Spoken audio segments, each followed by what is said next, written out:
instead of presenting 5 different materials from 5 different projects, I just thought I'll tell you a story of one material, which I think is the most important material. So, this happened a few years ago.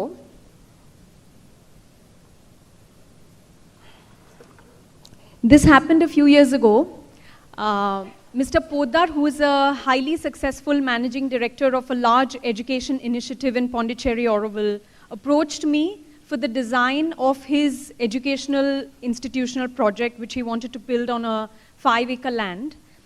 And he wanted it to be a landmark project. And landmark not in terms of cosmetic luxury, but a genuine systemic thinking and sustainable design. And about the same time when I was having the conversation with this client, at home I was reading this poetry by Poetry Aurobindo, in which he had written this very cryptic and mesmerizing line where he said, all our earth starts from mud and ends in sky. So I'm sure many of us would have experienced that 2 divergent things come to us which are seemingly unrelated, but sometimes one has the answer to the other. So whilst I was doing this project, I decided to use this line as the main inspiration behind the project.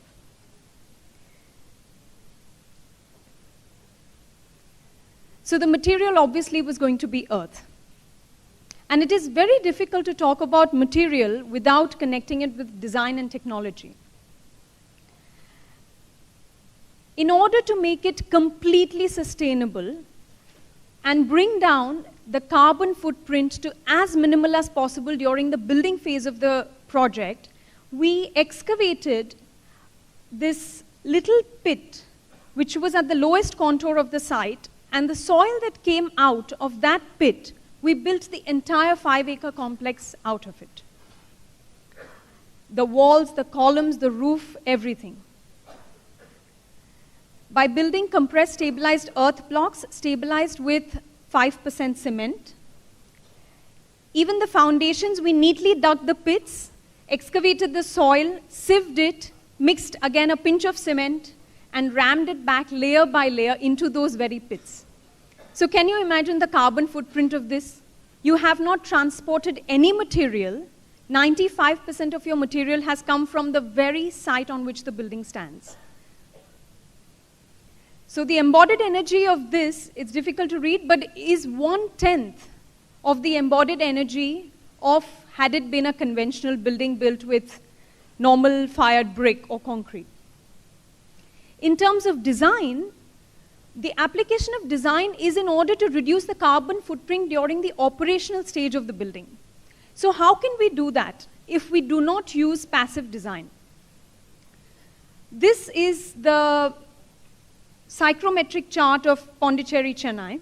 And as you can see, the 8,760 hours that we have in the year, more than 96% of those hours are outside our comfort zone. And in this kind of a challenging environment, we do not want to use air conditioning because air conditioning is the major cost of the carbon footprint during the operational phase of the building. So how do we design something where we maximize this rectangle in order to at least include 8 months of the year without using air conditioning? So lots of passive features have been used here. The biggest one, the first one being obviously orientation. How do we orient buildings such that they minimize the incident heat into the building and minimize solar gain? So by having the longer sides facing north and south, by having the pillars funnel the breeze into the building by orienting them such that they are perpendicular to the direction of the summer breeze, because here we need the breeze in summer. Use of stack effect, where the hot air rises to the top and it is removed from these skylights. And the air at the lower level which enters is cooled by the use of green cover outside of the building. Use of water body, inside and outside. Use of cavity walls. Vertical gardens, roof gardens, heat reflecting paint, and of course materials. So when we were sieving the soil for making the bricks, all the pebbles that came out, we made all the floors with the pebbles. And this is a variant of the Kerala floor, which uses coconut fiber with lime, hibiscus flowers, and kajal. So they were extremely cool floors built completely with local materials. And people don't want to get up from these floors because it is so cool. The only active strategy of thermal comfort that I have used in this building is structure cooling. And this involves the use of the harvested rainwater that comes from this very roof. So we bring it down from these pipes and store it in a sump. And from there we have a very small pump which pumps this water, and it runs in this bed of pipe below the floor at a very, very slow pace. And water, as we all know, has the capacity to hold twice the amount of heat as the same volume of masonry.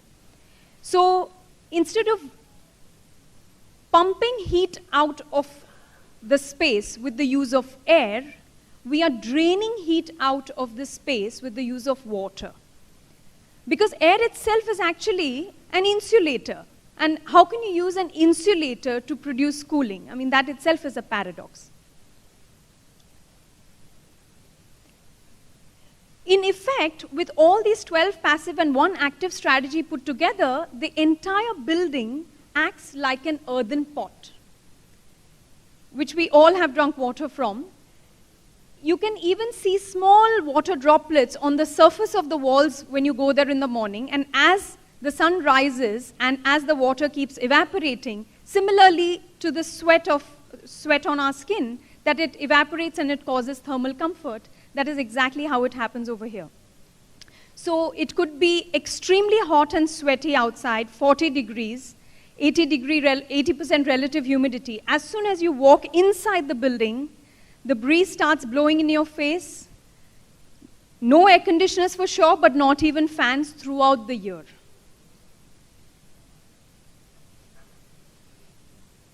So this has created the lowest carbon footprint possible even during the operational phase of the building with the use of these principles.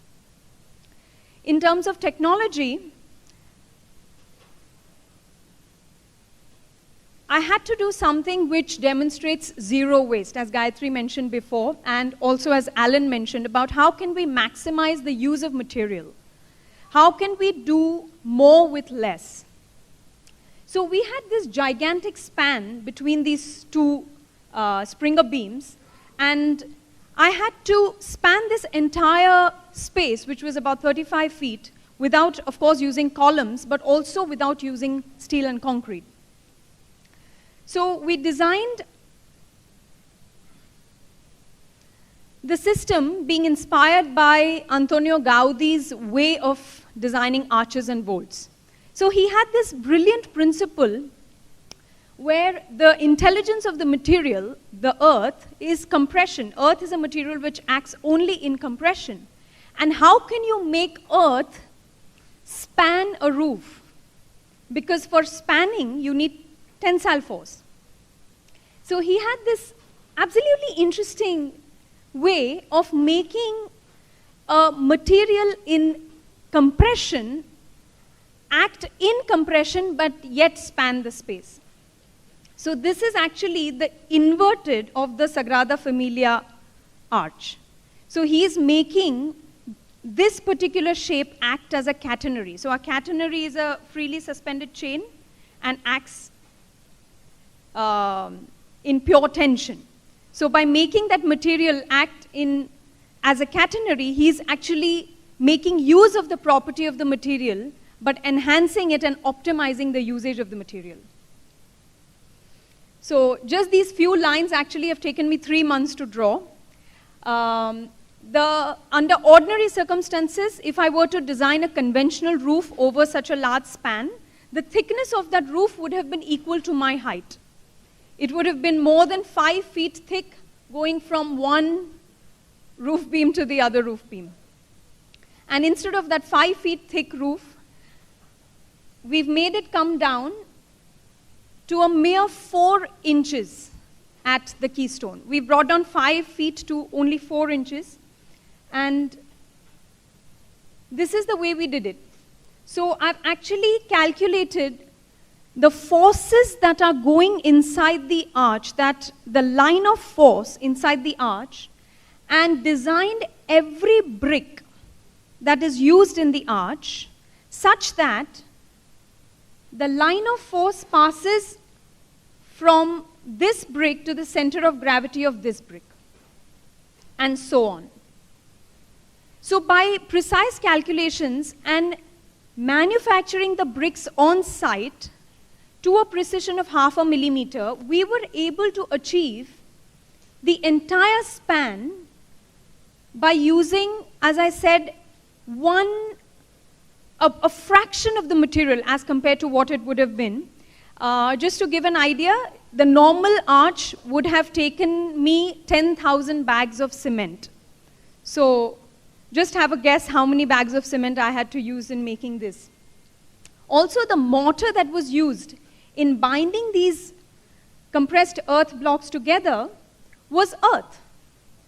There was again only 5% cement in that. Only 1 mm of mortar was used, and that too it was only earth. So here you see that